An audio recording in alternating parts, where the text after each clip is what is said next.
This picture became one of the defining images of the Holocaust. But until now, the killer's name was unknown. This is a massive a step forward in trying to get closer to historic reality. Known as The Last Jew in Vinnitsa, the picture shows the murder of a Holocaust victim in Nazi-occupied Ukraine. It was first circulated in 1961 by the United Press Agency during the trial of Nazi criminal Adolf Eichmann. The press agency had received it from a Holocaust survivor who wanted to raise awareness for the crimes of the Nazis.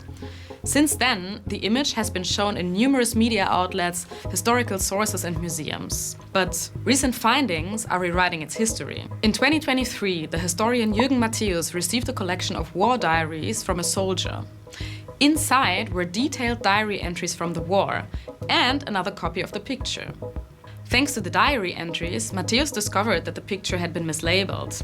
It was not taken in Vinnitsa, but in Berdychev, around 150 kilometers from Kiev, probably on July 28, 1941. Matthäus published his findings in the media and promptly received leads from readers. One was from a man who said, I have the suspicion that this is a relative of mine, and I would want to find out more. Can you help me?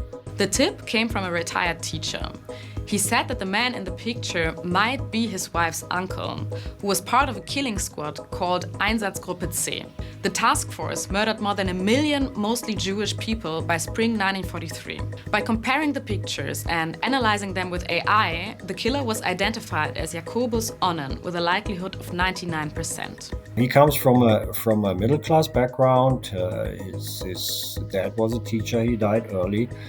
He had to take care of his siblings early on in his life.